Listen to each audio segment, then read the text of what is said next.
In May this year, the State Health Department approved the establishment of the in vitro fertilisation program at Lingard Hospital. Since then, the hospital has been buying the necessary laboratory equipment and has employed this man, Dr. Tim Sanger. Tim is the scientist who makes it happen outside the room. Here in this small laboratory, the eggs are mixed with the sperm. They're then placed in this small incubator. On Wednesday, doctors removed the first 9 eggs. Yes, Wednesday was quite a good day for us. We did our first egg pickup. That is, our first patient went to theatre and we got our first lot of human ova, which was added sperm to, and that's 4 of those are now successfully fertilised. Ultrasound. 4 eggs And were then we, successfully of course, fertilised had our and returned to the embryo room at scientist lunchtime who today. came from In a few weeks it will be known if this first implantation has led to a pregnancy. There are now 320 local women on the program waiting list. Talk to the people down At there. first, the team hopes to fertilise 2 women a week and eventually build up to 5 or 6 a week. But the waiting list must get longer. 9 new Suddenly, the evidence of every week. success. According to nothing Dr. feel confident. The organisation of this program is particularly good. It's a very well coordinated program. There's minimal patient disruption and coordination. I expect it to be very successful.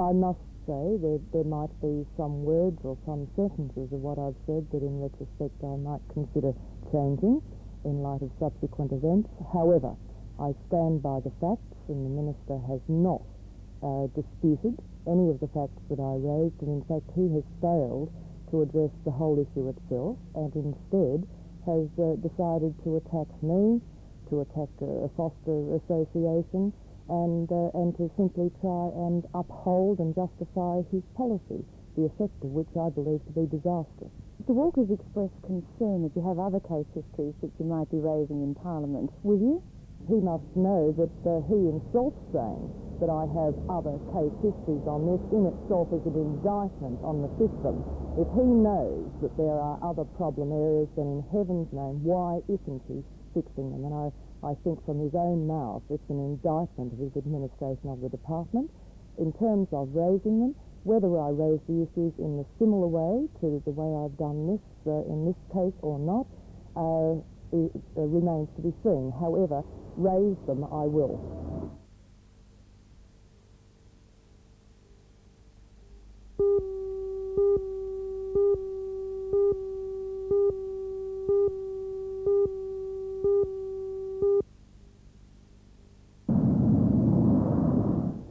The 85-foot-high GIO hot air balloon didn't quite make it aloft this morning as it in 5 years. Although the balloon was almost completely inflated, high winds forced the crew to abandon the attempt. Visitors looked on in disappointment as their chances of a ride weren't the only ones who were disappointed. At the official opening of Unilook 84, the New South Wales Education Minister, Mr Rod Cavalier, also expressed his disappointment as he'd been looking forward to a brief flight. However, during his opening, Cavalier applauded the efforts of Newcastle's ethnic community for their international food and arts and crafts exhibitions over the weekend. He said this effort helped to lessen the amount of racism encountered in society. I have had the New South Wales Higher Education Board monitor that activity, and as I've stated in the Parliament and in other places, the currently escalating national debate on our immigration policy is bringing to life extreme community viewpoints. To some extent, these have to be reflected in activities on the campuses of our universities. Regrettably, they have to be. So one would have hoped that in these places of higher learning, where the old-fashioned concept of the community of scholars is still supposed to prevail, and where truth is the only thing that is supposed to endure, that racism might have been effectively expunged and prevented from ever appearing. Most departments held displays, lectures or exhibitions of their work. The Department of Biological Science displays dealt with the investigation and treatment of human infertility, artificial insemination, and the effects of alcohol on unborn children. Another display dealt with the scientific evidence which had been collected for the Azalea Chamberlain case. Head of department, Professor Butcher, gave evidence at the Chamberlain trial. Unilook 84 continues at the University tomorrow.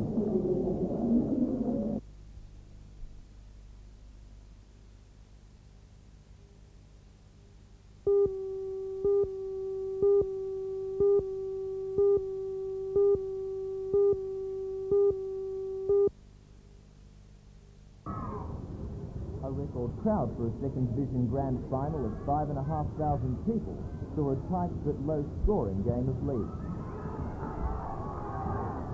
South Lakes in the blue and red strip and Nelson's Bay in the yellow and blue were both potential grand final winners at different stages of the match. The scoring was actually opened by Nelson's Bay when Steve Crozier kicked a goal from a penalty. He would kick 3 more goals altogether by the end of the game. And Nelson's Bay could have gone even further ahead if an attempted try by winger Bruce Haslam had eventuated. The first try of the game was scored by South Lakes thanks to Steve Crozier, leaving the half-time score 4-2 in South's favour.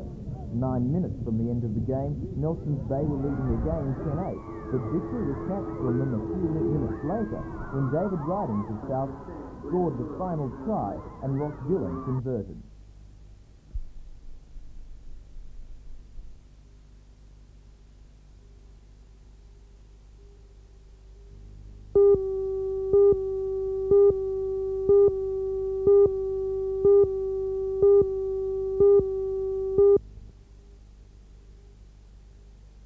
We didn't really feel that a local government authority such as the Port Stephens Shire should be involved in speculative land development deals.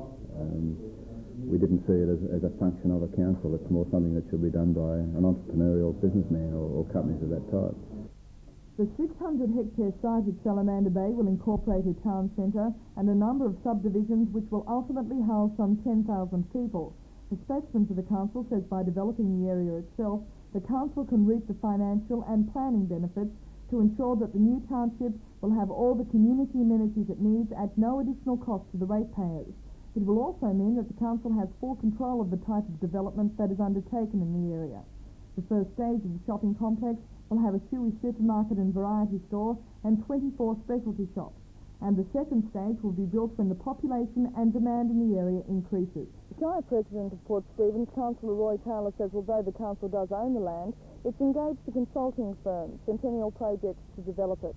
He says the Minister for Planning, Mr Terry Sheehan, rezoned the land knowing what the planned project entailed, therefore giving it his approval. Councillor Taylor also says that his advisers say that the time is right for such a large retail development in Salamander Bay, but Mr Latona disagrees. They're putting up a big complex which is going to have a detrimental effect on retail businesses that are already existing in the Shire, and personally I can't see it going as a viable retail outlet with the population numbers that we have at the moment.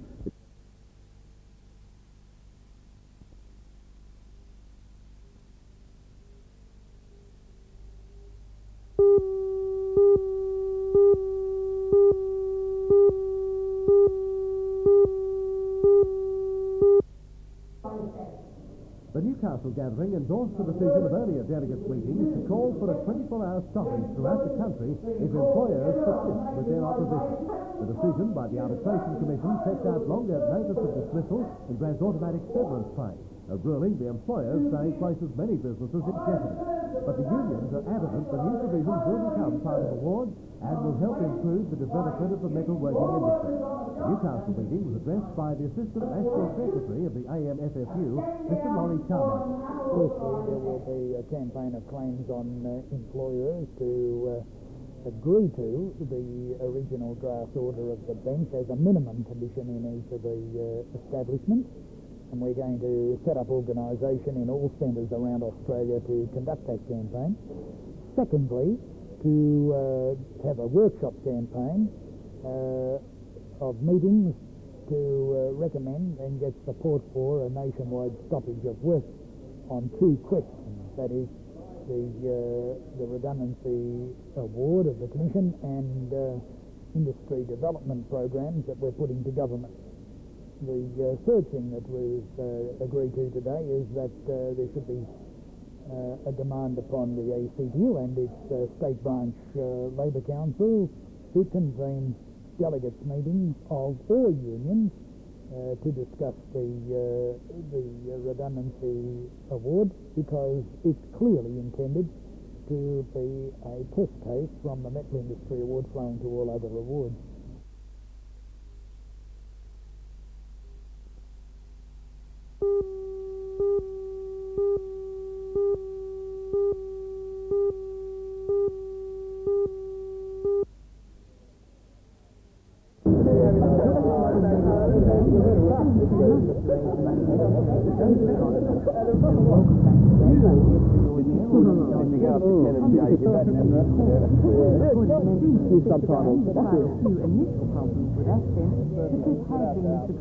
Fantastic reviews in all the newspapers, and we sold out the last 2 weeks, so it was certainly a big success for us. Yeah, it was great for us. Yeah. Any problems with the accent?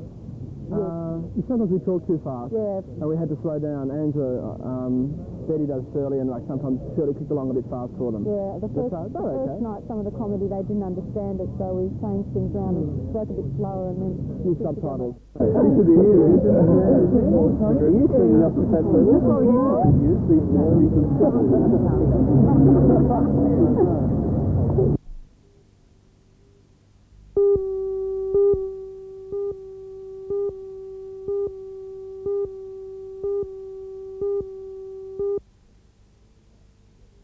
Good morning, everyone, and welcome once again. Last week, as you'll recall, we were talking about refinancing, and I was talking in general terms about the importance of obtaining the lowest interest rate possible. Don't forget that illustration I gave of the lady who was forced to pay around 19% to buy her first home. I also said that I'd be mentioning in today's segment interest-only mortgages. Now, these have been around for decades, and as I said, we've discussed them from time to time on this program.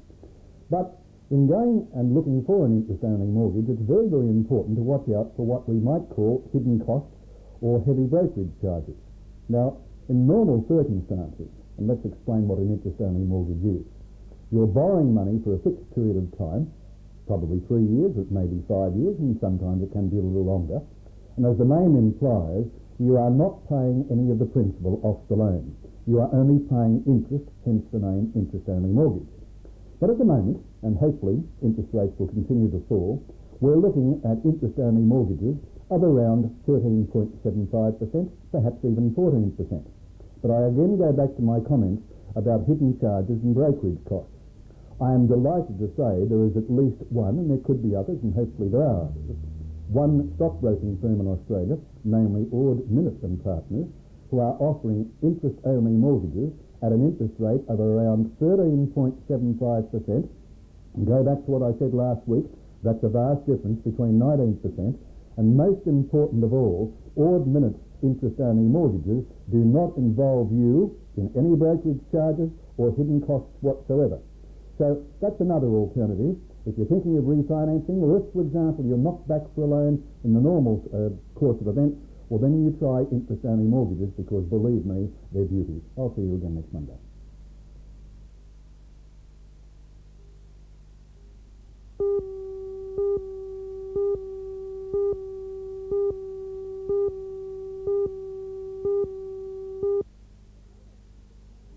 The god of Peter Canard's play, which was set in 1946, is a hard god, letting trouble upon trouble pour over the devout Cassidy family. Well, while the older members of the family might question God's ways from time to time, they are ultimately accepting, and it's only 16-year-old Joe who has a crisis of faith. Well, this forms the basis for the dramatic conflict in the play, and there are possibilities for a strong family drama. But a hard god is a very low-key play, meandering along as the continues over former disasters and has pressure for upon their meat and accepting head. So the problem lies partly with the play that doesn't adequately examine the fate of the family, and partly with the production that allows human intellectuals to give uninvolving performances. The exception to this was as is Cassidy, a model in the strings. Her portrayal had a commitment and a depth and a complexity that I wished for in the other characters. As well, David Berthold gave an excellent performance as Joe Cassidy's young friend. Here again with depth and significant real drama. But overall, I found A Hard God a curiously uninvolving and insubstantial play. I only saw it last night, but already the memories are fast fading.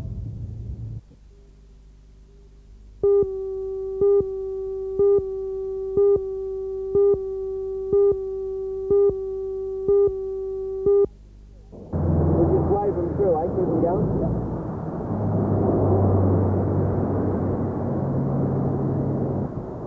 But it's been an interesting trip for you, I guess, from Cairns. Oh, it's been fabulous. Absolutely fabulous. You've seen more of Australia than many Australians already. Yes, beautiful country, beautiful people, and they're very receptive of Canadians. How did you get the idea to ride this country? Well, last year we went across Canada from mile zero in BC to St. John's, Newfoundland, and we had to do something this year, so we have a certain kinship with Australians that developed during the last war, and we felt that this would be a good opportunity to get down and say something to them, and also perhaps do something to get both our countries together a little closer. And you're being well received, no doubt. Extremely well received. And where are you off to now, Mara? What's ahead of you now? You've come from Cairns. We're going to Sydney with quite a bit of reception, and then on to Canberra with some more, and then on to Melbourne and Adelaide. And by then you'll have ridden how far? Have you worked it out? No. Long way. 2,600 miles. 2,600 miles. You started with how many people? With 94 people. And there was an age limit. You had to be older than a certain age, is that it? 55 to 150. Have you got any 150s on? No, I'm afraid not yet. Good luck to you, and I know.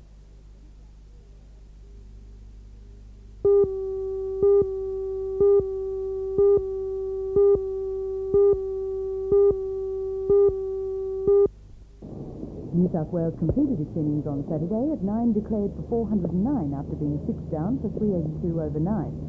Greg Matthews was best with 138.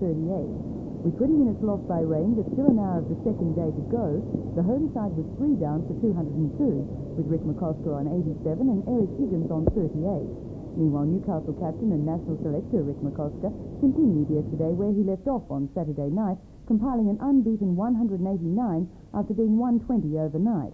New South Wales came back to the crease with a lead of 47 after the locals had closed with just 4 down for 362.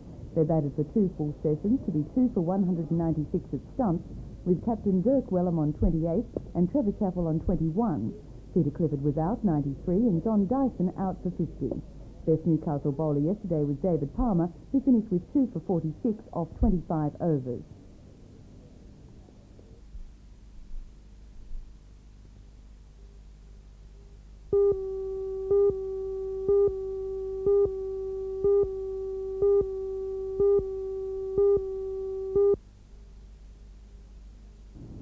Some of the major opponents of the new cluster housing development of Elermore Vale have been the residents in the established cluster complex.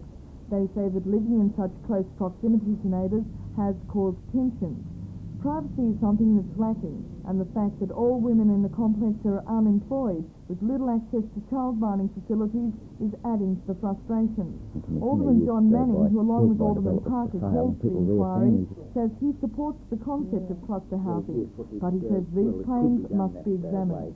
We received reports from council that people living in housing development at Elermore Vale were suffering severe social problems with congestion and also health problems with flooding, and they showed photos, so there's no question that it did occur, the flooding of the properties, and also a further report that in times of moderately heavy rain, and there will be worse rain, that the Water Board was surcharging excess sewage into the local creeks, and that was having an effect on the health of the residents in that catchment area. Do you think that congestion is the problem? Because there are privately owned cluster houses in the Newcastle city area that don't seem to be experiencing these problems. And people live in flats without any problems, so there must be a social problem there which needs to be looked at by a qualified social worker, and that's why we've asked the Council's Social Development Officer to have a look at it. So it's almost on a par with conventional development. So, and people live in flats without any problems. So there must be a social problem there which needs to be looked at by a qualified social worker, and that's why we've asked the Council's Social